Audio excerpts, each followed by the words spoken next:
જય શ્રી કૃષ્ણ. મારી આ ગુજરાતી ચેનલમાં તમારા બધાનું હાર્દિક સ્વાગત છે. આજના વિડીયોમાં આપણે વાત કરીશું કળિયુગ વિશે.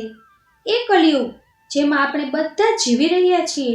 આ પહેલા 3 યુગ વીતી ગયા: સતયુગ, ત્રેતાયુગ અને દ્વાપરયુગ. આ ત્રણેય યુગના ઉલ્લેખ આપણા ધાર્મિક ગ્રંથોમાં મળી આવે છે, અને એ પણ સંપૂર્ણ કાળક્રમ સાથે. તો શું કળિયુગ માટે પણ કોઈ સમયસીમા છે? શું કોઈ એવો સમય છે જેના પછી કળિયુગનો અંત આવશે? આ પ્રશ્નનો જવાબ આપણા વૈદિક શાસ્ત્રોમાં કલ્કી અવતારની ભવિષ્યવાણીમાં મળે છે. કલ્કી એટલે ભગવાન વિષ્ણુનો 10મો અવતાર. શાસ્ત્રોમાં લખ્યું છે કે જ્યારે ભગવાન કલ્કી સફેદ ઘોડા પર સવાર થઈને આવી જશે ત્યારે પૃથ્વી પર મહાપ્રલય થશે. આ મહાપ્રલય પછી એક નવી સૃષ્ટિનો જન્મ થશે. ભગવાન કલ્કીના આગમન સાથે એક નવા યુગની શરૂઆત થશે. જેમ કે કળિયુગ પહેલા દ્વાપર યુગમાં ભગવાન શ્રી કૃષ્ણએ કહી દીધું હતું કે યદા યદા હિ ધર્મસ્ય ગ્લાનિર્ભવતિ ભારત અભ્યુત્થાનમ ધર્મસ્ય તદાત્મનમ સૃજામ્યહમ.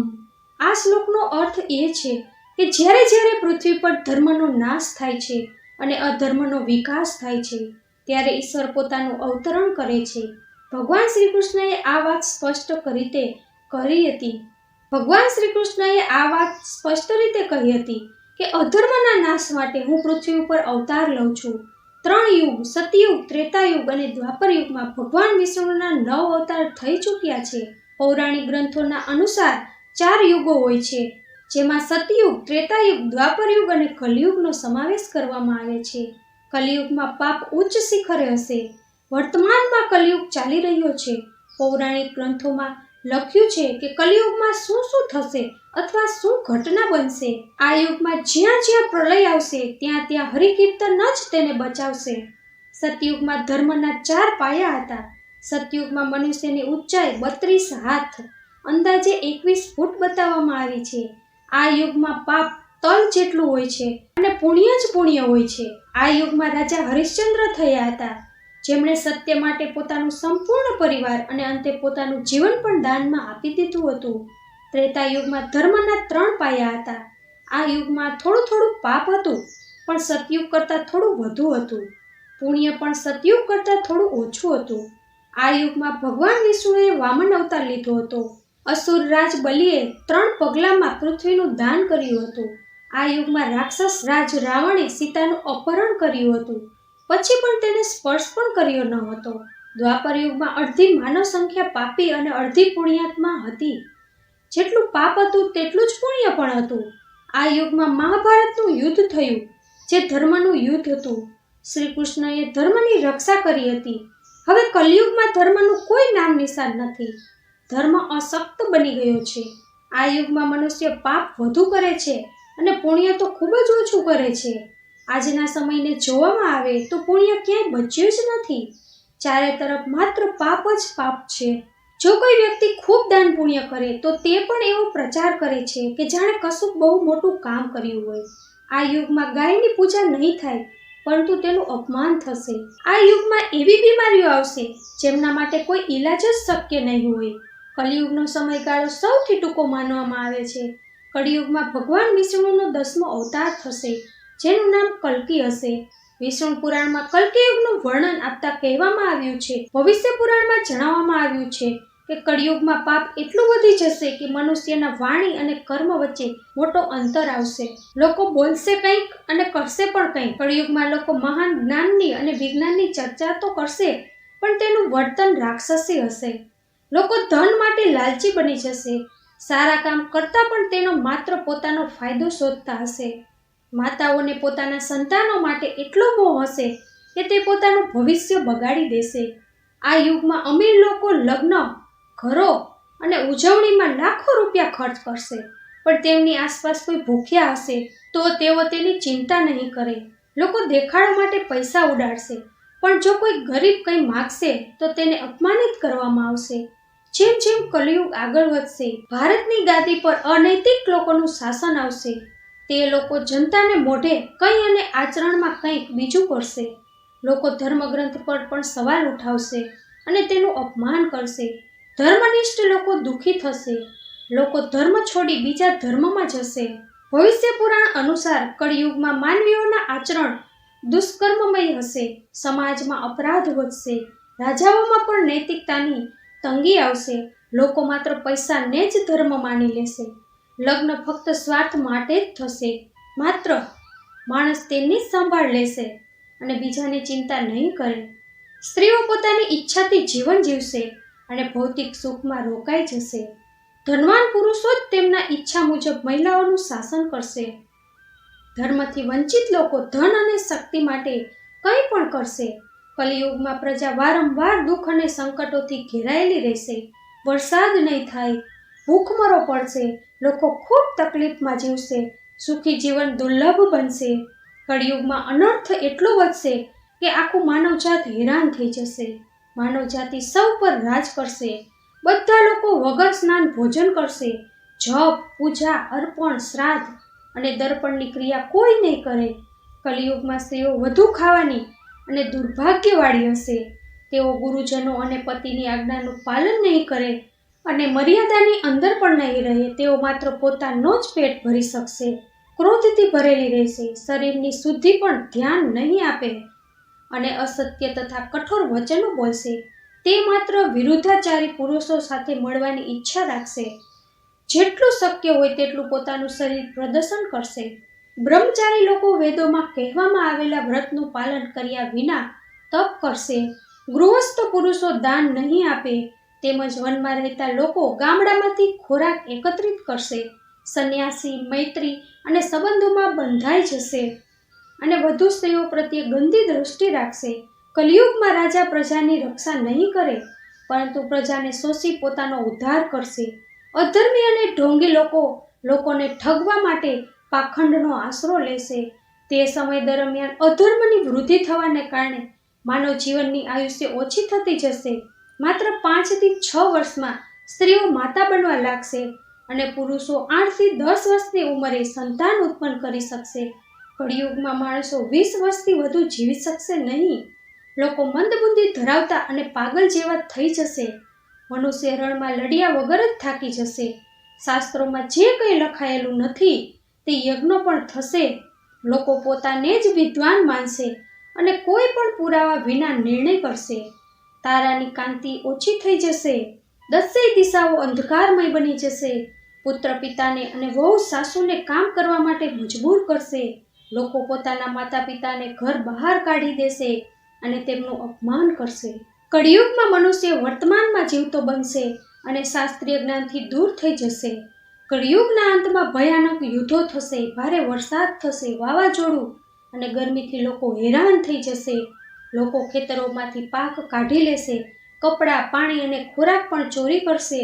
ચોર ચોરોની સંપત્તિ લૂંટશે અને હત્યારાઓની પણ હત્યા થશે. એકબીજાને લૂંટીને નાશ કરી દેશે, જેના કારણે એક રીતે લોક કલ્યાણ પણ થશે. કળિયુગમાં માનવ જીવનની સર્વોચ્ચ આયુષ્ય માત્ર 30 વર્ષ રહેશે. કળિયુગમાં મનુષ્યની ઉંમર ઘટી જશે.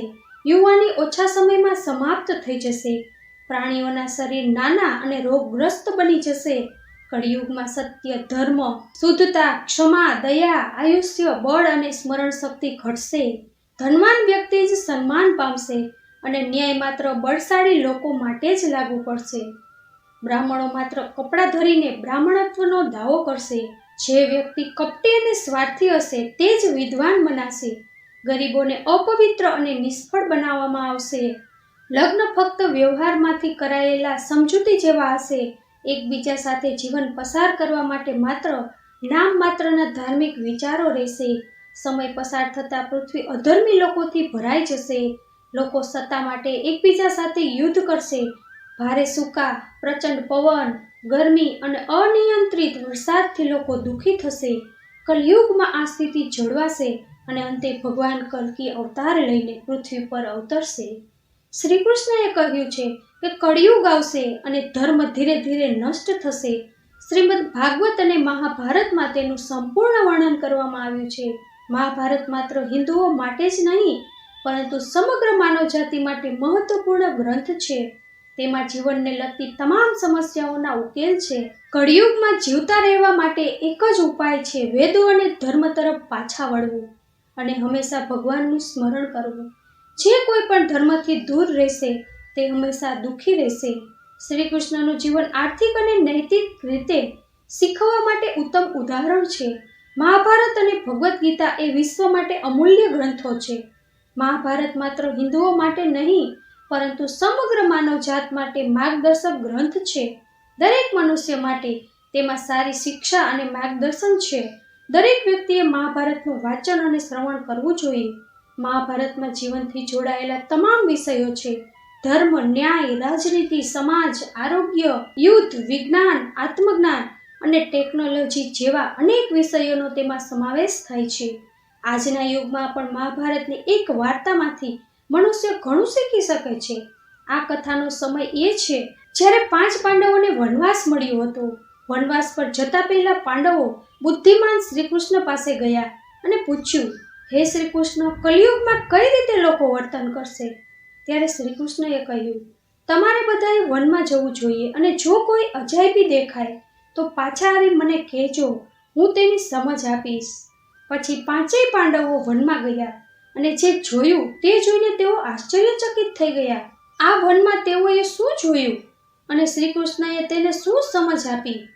આ એક રસપ્રદ ઘટના છે. આવો તેને સંપૂર્ણ રીતે સમજીએ. જ્યારે પાંડવો વનમાં રહેતા હતા ત્યારે એક દિવસ 4 ભાઈઓ અલગ અલગ દિશાઓમાં પ્રવાસ કરવા માટે નીકળ્યા.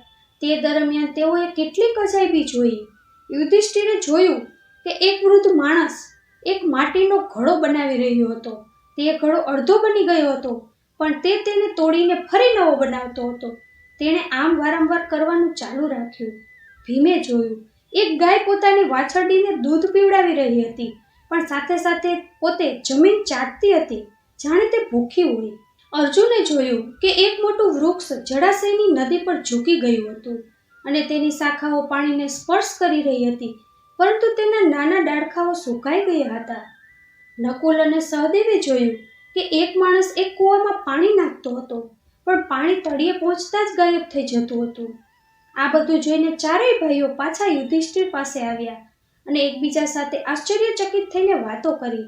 તેઓ તુરંત શ્રી કૃષ્ણ પાસે ગયા અને આ બધું તેમને જણાવ્યું.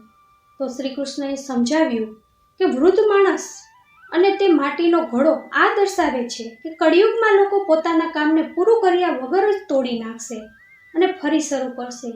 તેઓ ધીરજ રાખશે નહીં અને સંતોષ પણ નહીં રહે. ગાય અને વાછરડીને જોઈને દર્શાવે છે કે ભવિષ્યમાં માતા પિતા પોતાના સંતાનને લાડ પ્યારમાં રાખશે પણ સાથે સાથે પોતાનો લાભ જોતા રહેશે.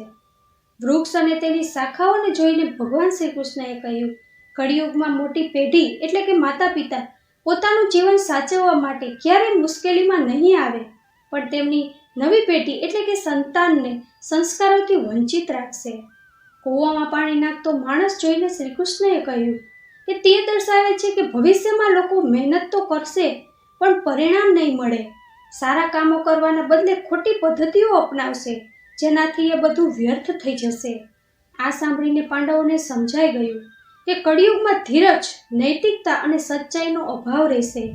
લોકો સ્વાર્થી અને અહંકારી તેમજ ધનની પાછળ દોડતા હશે. ત્યારે શ્રી કૃષ્ણએ પાંડવોને જણાવ્યું કે જો કોઈ કળિયુગના દુષ્પાપમાંથી બચવા માંગે તો તેણે સત્ય, ધર્મ અને પરોપકારના પથ પર ચાલવું જોઈએ. શાસ્ત્રોનું પાલન કરવું જોઈએ. ભગવાનના નામનું સ્મરણ કરવું જોઈએ. એ જ કળિયુગમાં શાંતિ અને ઉદ્ધારનો એકમાત્ર માર્ગ રહેશે. આ વાર્તા આજે પણ આપણા જીવન માટે પ્રેરણાદાયક છે.